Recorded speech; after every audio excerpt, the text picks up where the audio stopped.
नमस्कार मंडळी. नारळी पौर्णिमा येते तर मग ओल्या नारळाच्या करंज्या ह्या झाल्याच पाहिजेत ना. खूप सुंदर टेस्टी अशा ओल्या नारळाच्या करंज्याची रेसिपी आज तुमच्याबरोबर शेअर करते. एकदम मस्तपैकी अशा भरीव सुंदर पद्धतीने आणि एकदम सोप्या पद्धतीने जे पहिल्यांदा करणार असेल त्यांनासुद्धा अगदी सोप्या पद्धतीने करता येतील अशा पद्धतीने मी ओल्या नारळाच्या करंज्याची रेसिपी दाखवते. व्हिडिओ शेवटपर्यंत बघा. मेजरमेंट डिस्क्रिप्शनमध्ये आहेत. काय अडलंच तर मला कमेंट्स करून विचारा. चला तर मग सुरुवात करूया. इथे पहिल्यांदा आपण पीठ भिजवून घ्यायचं आहे. एक एक स्टेप करत केलं ना की पद्धतशीर आपल्या करंज्या होतील. मेजरिंग कपचा 1 कप मैदा घेतलेला आहे. तुम्ही 1 वाटी घेतला तरी चालेल. जी वाटी आहे त्याच्यानुसार सगळं पुढचं मेजरमेंट ठेवा. अर्धा कप मी रवा घेतलेला आहे. एकदम बारीक रवा घ्यायचा आहे. चवीनुसार थोडंसं मीठ टाकून घेऊया त्याच्यामध्ये आणि हे सगळं आधी आपण हाताने मिक्स करून घेऊया. आता हे हाताने मिक्स करताना मी त्याला थोडंसं असं आपण तेल गरम टाकायचं आहे. त्याच्यासाठी मी 3 टेबलस्पून तेल घेतले आणि तेल चांगलं कडकडीत असं गरम करून घ्यायचं आहे की जेणेकरून त्याला असं जरा अजून क्रिस्पीनेस असं आपल्या करंजीला येईल. म्हणून आपण आता त्याच्यामध्ये 3 टेबलस्पून एकदम गरम असं तेल टाकून घ्यायचं आहे. तेल टाकल्यानंतर लगेच हात घालू नका, गरम लागू शकतं. त्याच्यामुळे चमचा घ्या. चमच्याने आधी व्यवस्थित असं मिक्स करून घ्या.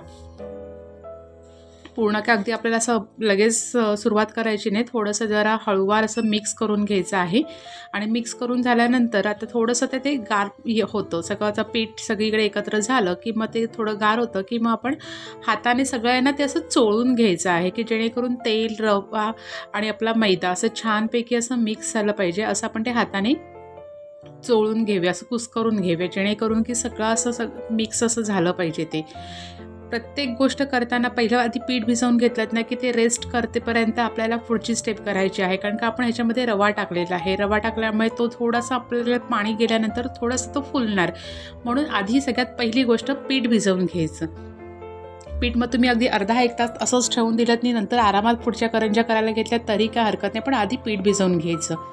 आता इथे पाणी टाकून आपण हळूहळू पीठ भिजवून घेऊया. आता पीठ भिजवताना कडक असं भिजवायचं नाही, म्हणजे पुरीचं वगैरे असं तसं भिजवायचं नाही, तर आपण जसं चपातीसाठी मऊवर भिजवतो तसं भिजवायचं आहे. कारण आधीच आपण त्याच्यामध्ये रवा टाकलेला असला आणि पीठ अजून कडक केलं की मग आपली जी पुरी आपण लाटणार ती फाटणार करताना. त्याच्यामुळे आपण आधी मऊसूर करायचं. कारण का त्याला आपण थोडा वेळ रेस्ट करायला पीठ ठेवणार असतो, त्याच्यामध्ये रवा आपला फुलतो. तर रवा फुलण्यासाठी थोडंसं त्याच्यामध्ये असा ओलावा असला पाहिजे. म्हणून पीठ भिजवतानाच ते थोडंसं असं आपण चपातीचं जसं मऊसूद भिजवतो तशा पद्धतीने भिजवून घ्यायचं आहे. अजिबात वरनं तेलाचा वगैरे हात लावायचा नाही आहे एक्स्ट्रा. नुसतं असं पीठ भिजवून घ्यायचं आहे व्यवस्थित. असं पाणी लागेल तसंच टाकायचं, एकदम टाकायचं नाही. हे बघा, अशा पद्धतीने आपलं पीठ भिजवून ठेवलेलं आहे. आता आपण ते झाकून ठेवूया. तिथपर्यंत आपण पुढची स्टेप करूया.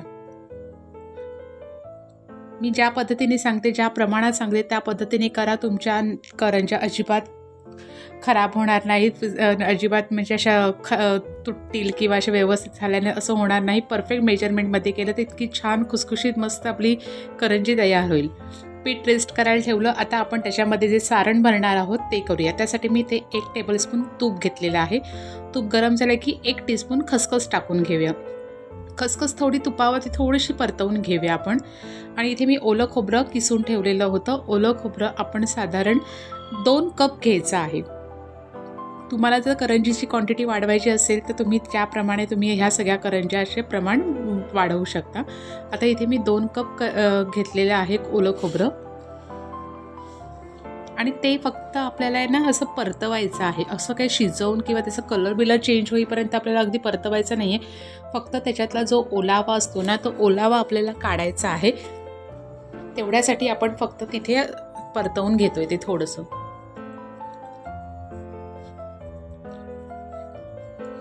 आता आपलं खोबरं छानपैकी परतवून झालेलं आहे. त्याच्यातला ओलावा पण सगळा असा गेलेला आहे. आता आपण ह्याच्यामध्ये टाकायचं आहे गूळ. गूळ तुम्ही किसून घ्या किंवा पावडर घ्या. ते मेजरिंग कपचा 1 कप घ्यायचा आहे. जेवढं खोबरं असेल त्याच्या अर्धा गूळ घ्यायचा आहे.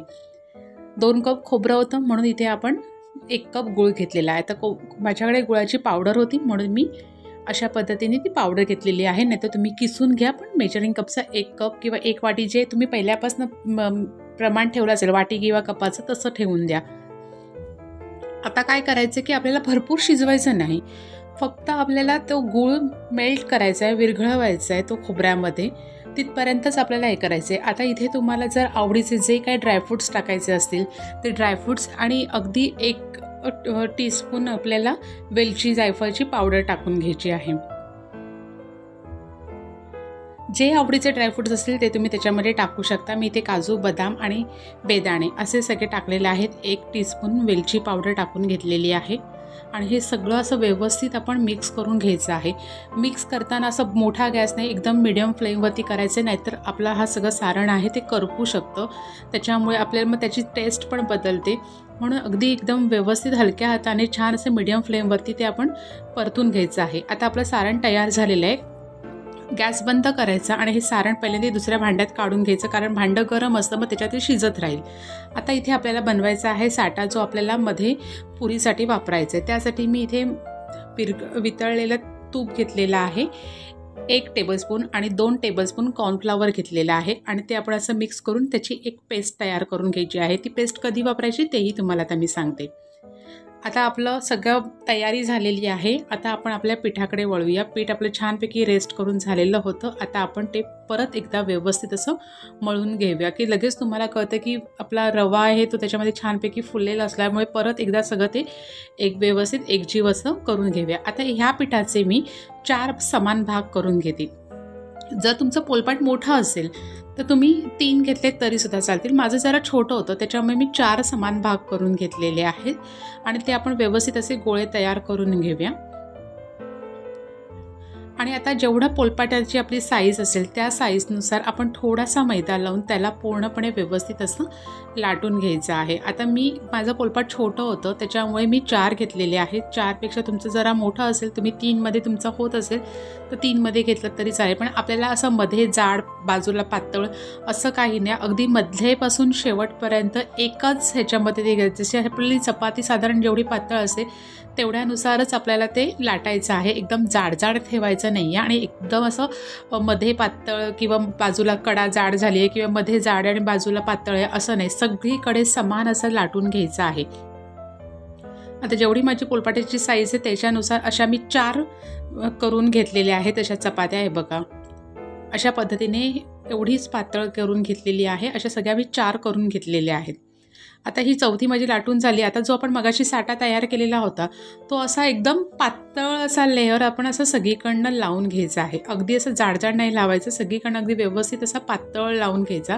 त्याच्यावरती दुसरा लेअर लावून घ्यायचा, त्याच्यावरती सेम परत असा साठा लावून घ्यायचा. असे आपले जे 4ही चपात्या लाटलेल्या होत्या त्या 4ही लावून झालेले आहेत आणि अशा पद्धतीने ते सगळं असं घट्ट असं आपण प्रेस करत पूर्ण आपला एक गोळा तयार करून घ्यायचा. सगळीकडनं व्यवस्थित असं चिकटवून घ्यायचं आणि हे हाताने जरा असा तो मोठा करून लाटून घ्यायचं. म्हणजे गोल फिरवून घ्यायचा, की जेणेकरून आपल्याला जेवढे गोळी करायचे आहे त्यानुसार तो आपण असा हाताने फिरवून घ्यायचा आणि तुम्हाला जेवढ्या साईजमध्ये पाहिजे तेवढ्या साईजनुसार आपण ते गोळे कट करून घ्यायचे आहेत. ह्याने कशी करंजी आहे ना खूप खुसखुशीत आणि छान लेअरवाली मस्त लागते. आता इथे आपण जसं आपण पुरी लाटतो तशा पद्धतीने पण पातळ अशी लाटायची, एकदम जाड लाटायची नाही आहे. असं पातळसरच लाटून घ्यायचे. सारण तुम्ही तुमच्या चॉईसनुसार कमी जास्त भरायचे, पण अशी भरगच्छ करंजी खायला खूप सुंदर लागते. त्याच्यामुळे असं मस्तपैकी व्यवस्थित असं सारण भरताना असं कंजूसगिरी न करता छानपैकी भरायचं, कारण का आपली गॅरंटी आहे की आपली करंजी ही तुटणार नाही, फाटणार नाही. आता साईडने पाण्याचा एक हात लावून घ्यायचा, का तर आपण त्याच्यामध्ये रव्याचं प्रमाण जरा जास्त असतं त्याच्यामुळे पटकन चिकटत नाही, म्हणून थोडंसं पाण्याचा हात लावून घ्यायचा आणि असं सगळीकडनं व्यवस्थित असं प्रेस करून घ्यायचं. आणि आपण करंजीचा जो कटर आपल्याकडे असतो त्यानुसार आपण त्याच्यावरनं साईडने अशी एकदम कापून घ्यायचे. अगदी सारणाच्या जवळून कापायचं नाही, म्हणजे सारण बाहेर येऊ शकतं, म्हणून आपण असं जरासं साईडने कापून घ्यायचं आणि अशा पद्धतीने आपण बाकी सगळ्या करंज्या अशा मस्तपैकी करून घेऊया. आता हे करताना मी एकीकडे तेल गरम करायला ठेवलं होतं.